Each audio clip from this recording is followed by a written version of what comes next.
Il titolo è Identificazione con la personalità e autosabotaggio, ovvero andiamo a comprendere come in realtà noi sabotiamo i nostri progetti, i nostri obiettivi, e perché in realtà è sempre da noi che parte la mancata realizzazione dei nostri obiettivi.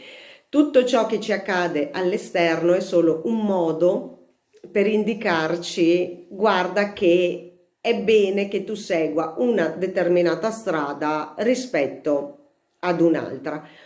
E ci dice anche: ricordati però che quando scegli una strada stai anche prendendoti la responsabilità di quelle azioni che hai scelto di fare. Noi vediamo spesso questi sabotaggi in due aspetti principali della nostra vita: la relazione di coppia oppure il lavoro. E allora, per riuscire a partire da tutto questo, noi dobbiamo conoscere la verità su noi stessi. E la verità su noi stessi è ciò che noi spesso e volentieri rifiutiamo. È l'aspetto di dici: no, io mi conosco, io so esattamente quello che voglio, io so come fare. In realtà poi scopriamo che siamo fatti talmente diversi da come pensavamo, o meglio, ci siamo autoconvinti perché abbiamo creduto a quello che ci hanno detto gli altri. Gli altri ci dicono che siamo così e noi ci crediamo. E quindi comprendere a fondo chi siamo prevede la capacità di essere in grado di decidere e di scegliere. Senza queste due azioni è impossibile essere noi stessi per ciò che siamo davvero, cioè in essenza, non per ciò che siamo in apparenza, perché se no continuiamo a dipendere da qualcuno e da qualcosa. A livello concettuale, ovviamente, è sempre tutto chiaro, perché mentalmente l'abbiamo capita questa cosa. Il problema è arrivare a metterlo in pratica. Quindi non solo capirlo, ma comprenderlo. E quindi andiamo a capire cosa significa decidere e scegliere. Decidere è l'azione del tagliare via, l'azione di eliminare tutto ciò che è inutile. Inutile in che senso? Inutile al mio obiettivo, non inutile in senso assoluto. Perché qualcosa che è inutile per questo obiettivo potrebbe essere utile invece per qualcos'altro.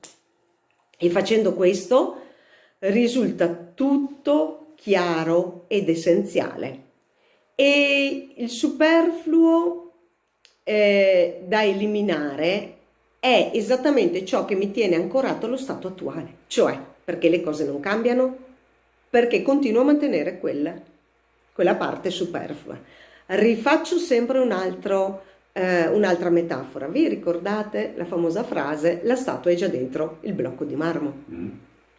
Ma per avere la statua devo togliere il marmo superfluo, altrimenti la statua non si vede, non si forma. Ok? Quindi tutto il marmo che io tolgo è il superfluo, cosa fondamentale, altrimenti non riusciamo a tirar fuori la nostra essenza. E se non togliamo il superfluo non possiamo agire in maniera diversa. Lo stato, come dice la parola, è immobilità.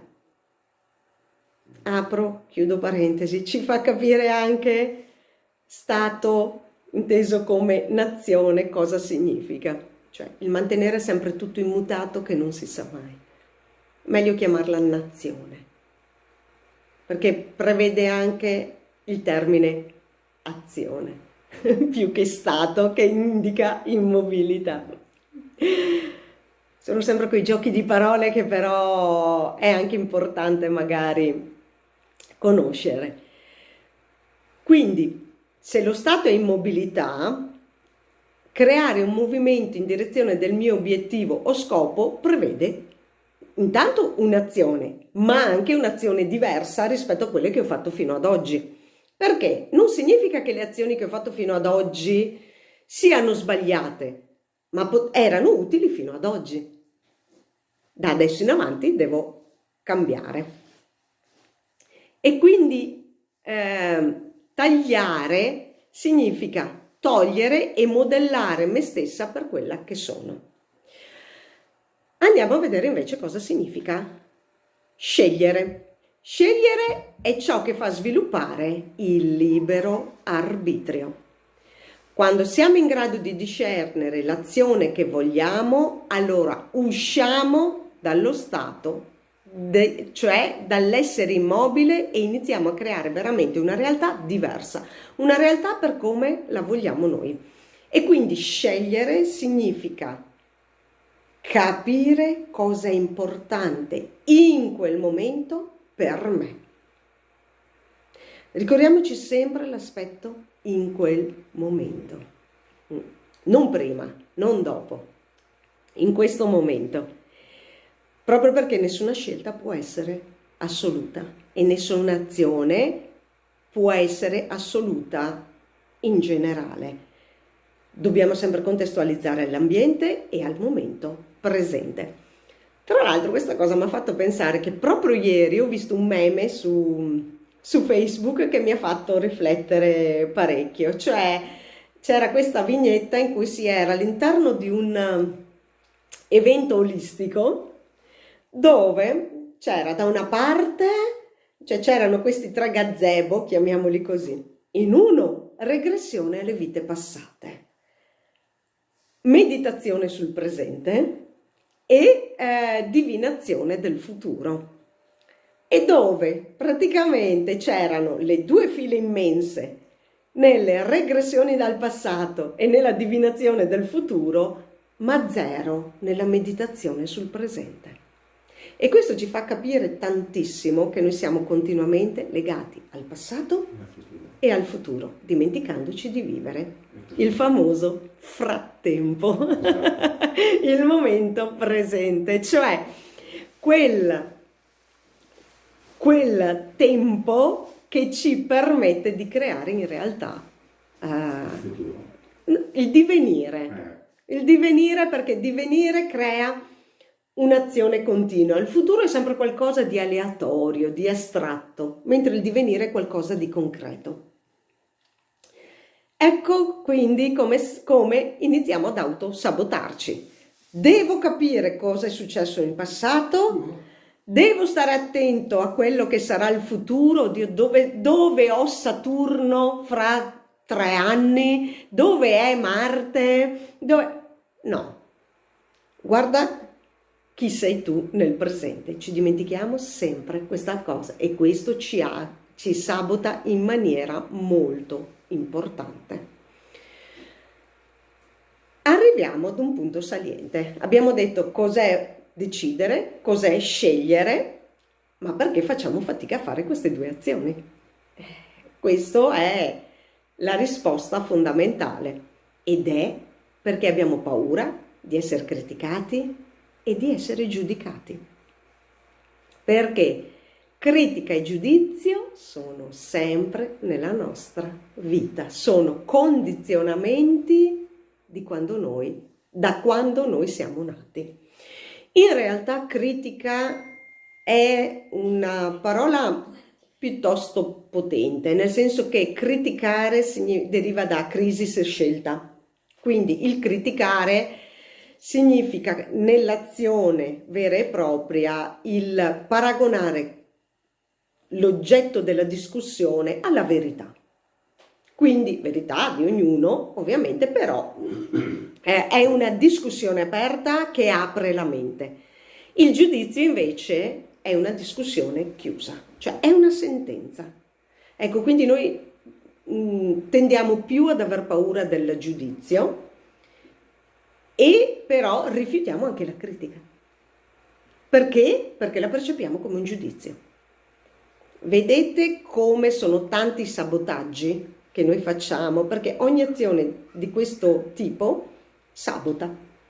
È un sabotaggio, micro, macro, ma è sempre un sabotaggio. Paragonare alla verità, quindi la critica, in realtà ci permette di evolvere, ma abbiamo paura della nostra evoluzione. Perché? Perché criticare significa andare a mettere in dubbio tutte quelle basi su cui abbiamo appoggiato la nostra vita fino ad oggi. Ecco perché rifiutiamo la critica nonostante sia potenziante. La mancanza di decisione e di scelta comporta anche una mancata imposizione su noi stessi per quelle che sono le azioni utili da intraprendere. A volte, anzi, farlo mi risulta impossibile. Non solo mi risulta difficile, ma mi risulta impossibile. E questo perché? Noi ci sentiamo dominati da forze esterne ed io direi che forse è proprio questo che accade, cioè c'è qualche forza esteriore a cui noi diamo la possibilità di avere la meglio su di noi.